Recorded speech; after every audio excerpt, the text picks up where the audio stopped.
तो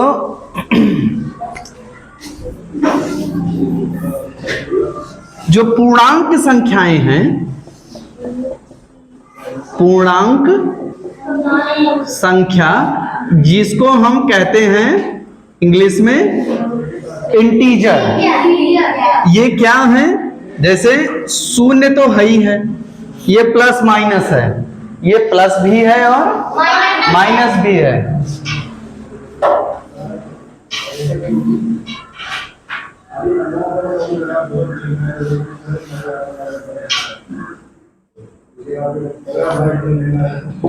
जब इसके हम दाहिनी तरफ जाते हैं तो +1 +2 +3 अनंत। और इसके जस्ट अगर हम विपरीत जाते हैं, जैसे एक के विपरीत अगर हम जाते हैं तो 2 के विपरीत जाते हैं तो 3 के विपरीत, 4 के विपरीत, तो हर पॉजिटिव नंबर के विपरीत उसका निगेटिव नंबर है। ठीक है। अब जैसे अनंत में हम +9999 कर दें तो इसका भी एक माइनस पॉइंट होगा। ठीक है ना, इसका भी एक नेगेटिव नंबर होगा। हाँ, ये इसको कहते हैं इंटीजर। अच्छा, इसमें जो प्लस वाले हैं जैसे 1 2 3, ठीक है, वो कहते हैं पूर्ण संख्याएं। क्या बोला जाता है? पूर्ण संख्याएं। यही कहलाता है पूर्ण संख्या, या जिसको हम कहते हैं होल नंबर। ओके। और बाकी यही चीज है, ये जो 1 2 3 है यही प्राकृतिक संख्या भी है। और जब ये शून्य मिल जाता है, इसमें शून्य मिलेगा, इसमें शून्य मिलेगा। और ये जो 1 2 3 इस तरह से जो है ये कहलाती हैं प्राकृतिक संख्याएं। ओके। प्राकृतिक संख्या, या इंग्लिश में बोलते हैं नेचुरल नंबर। ओके। तो एक चीज तो हम समझ गए, हर एक धनात्मक पूर्णांक का उसका एक विपरीत ऋणात्मक पूर्णांक होता।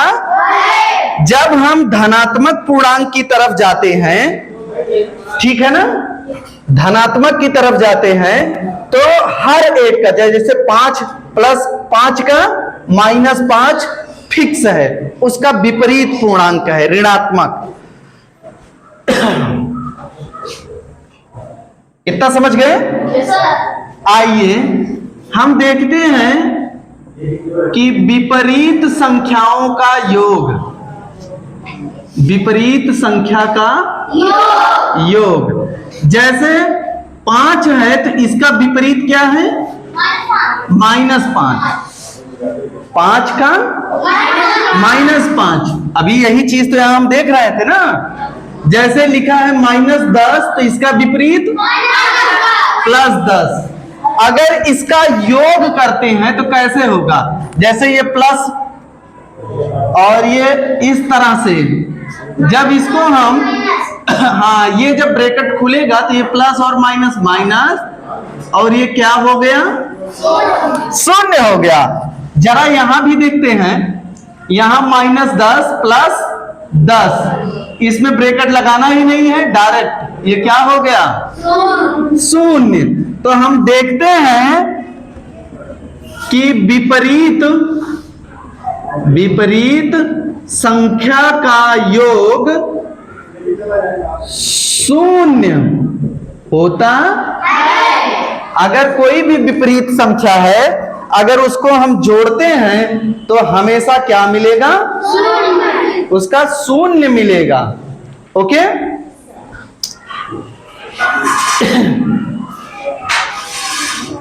और यही चीज है अगर किसी संख्या में जोड़ दें और शून्य मिले तो वो उसका योगात्मक प्रतिलोम है। क्या है? हाँ, इसी को हम योगात्मक प्रतिलोम भी कहते हैं। योगात्मक प्रतिलोम। प्रतिलोम का मतलब उल्टा होता है, योगात्मक प्रतिलोम। तो जैसे 5 का योगात्मक प्रतिलोम ऋण 10 का, तो जो प्लस में रहेगा उसका माइनस हो जाएगा। ठीक है ना? शून्य का क्या होगा? क्योंकि हम जानते हैं कि शून्य का प्लस माइनस दोनों होता है, तो हम शून्य में अगर शून्य को जोड़ते हैं तो क्या मिलता है? तो शून्य का योगात्मक प्रतिलोम स्वयं शून्य है। ठीक है ना? हाँ, तो ये हम जान लें कि शून्य का योगात्मक प्रतिलोम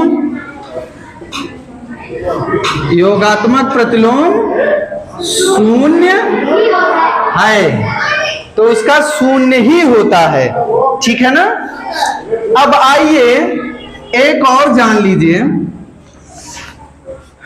जिसको कहते हैं निरपेक्ष मान। क्या कहते हैं? निरपेक्ष मान। निरपेक्ष मान को इंग्लिश में कहते हैं एब्सोल्यूट वैल्यू। क्या बोलते हैं?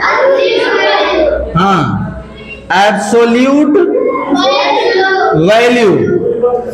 एब्सोल्यूट वैल्यू जो है वो हमेशा धनात्मक ही होगी, फिक्स है। बेटा इतना जोर से मार देंगे ना, दिमाग झलना जाएगा। क्या बताए? चलो आओ बाहर, निकल बाहर यहां से। विद्युत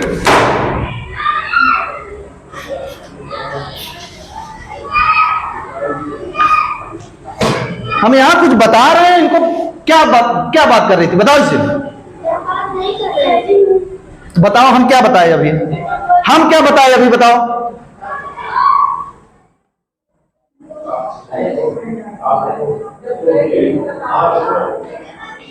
हमारी क्लास में बैठना होगा, तो जब हम पढ़ाएं हमारा मुंह चले तो तुम्हारी आंख और कान, दिमाग बोर्ड पर होना चाहिए। इडियट।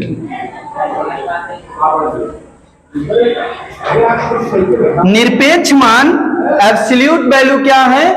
हमेशा ये धनात्मक ही होगा, हमेशा धनात्मक होगा।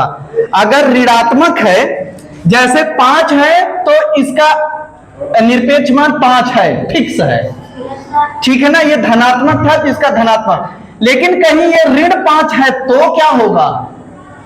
तो ऋण 5 का हमें निरपेक्ष मान पता करने के लिए इसके हम बराबर में इसको कहते हैं मॉड। क्या कहते हैं? मॉड। ये मॉड लगा देते हैं और इसकी वैल्यू हो जाती है 5, धनात्मक बन जाती है। ठीक है ना? कोई भी होगा, जैसे मान लीजिए है ऋण 99, तो इसका निरपेक्ष मान अगर पता करना है तो यहां हम मॉड लगाएंगे और इसका जो मान होगा वो 99 हो जाएगा। समझ गए ना?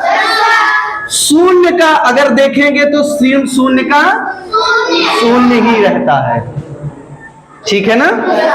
ये बहुत सारी जानकारियां हैं बेटा। क्यों बताओ, हम इतना सोच रहे हैं प्रयास करके कि आप लोग अच्छे से सीखो। अरे यहां बतिया रही है बैठ के।